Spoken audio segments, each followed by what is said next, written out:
Hey guys, do you think the Traxxas 3.3 is one of the best engines ever made? Let's have a little chat and find out. Most Nitro engines, and anything Nitro, seems to be omitted from all magazines. And here's a good example. The latest edition of Radio Controlled Car Action magazine, which I subscribe to get delivered in the UK. This is from the States. This has got, I hasten to add, 66 pages and not one Nitro. What do you think about that? Okay, and back to where we can get this Nitro engine. Model Sport in the UK. Fantastic looking engine. We're going to take a close-up look and go through some details. If you want to see some more Nitro content, then why don't you consider subscribing? Because it'll help me out and I can produce some more content and include awesome things like this. If you remember, like it must have been a year, maybe, yeah, it was last year, I think. Might be the year before, I don't know. But this is my self-made trophy truck.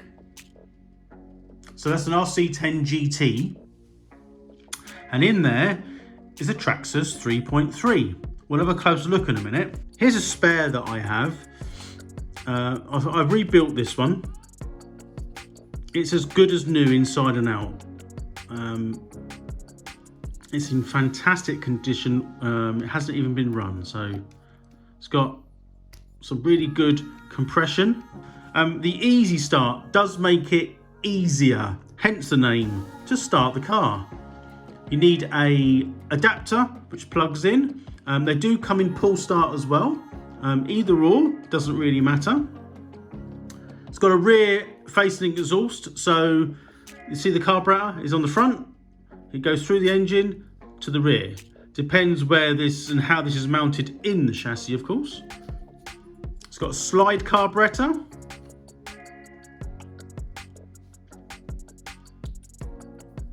That's nice and easy and free.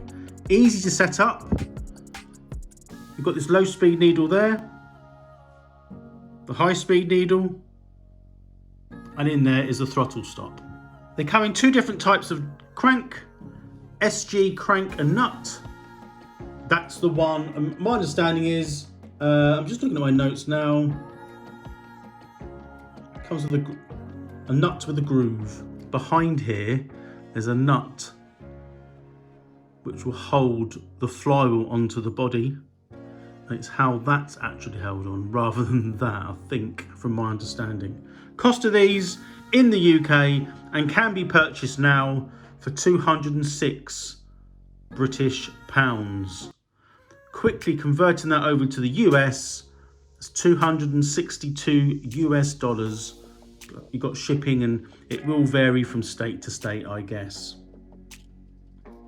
The other good thing about these engines is that, as I've said at the beginning of this video, they're fully rebuildable and you can still get the bits. There's so many anti-Traxxas about. I don't understand it myself. And by the way, just for a footnote, if you're watching this video and you've heard someone pronounce Acoms, it's Acoms. It always has been and it always will be. It's called Acoms, not Acoms. As I was saying, Radio Controlled Car Action magazine, not one Nitro in it. That is terrible. So here is my TRX 3.3 in my RC10 GT. Have you got one of these?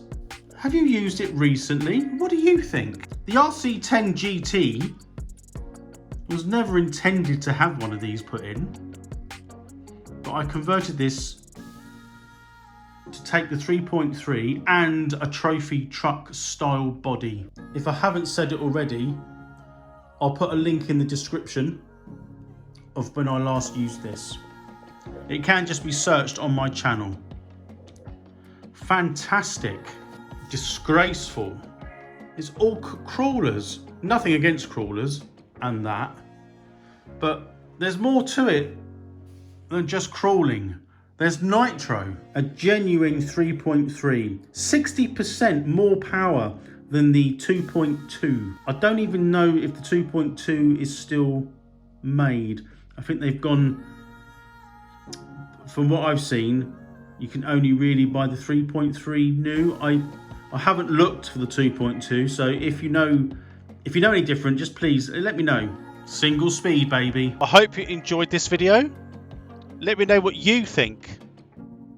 It'd be nice to hear back from some Nitro fans, and we'll see you soon. TTFN, bye for now.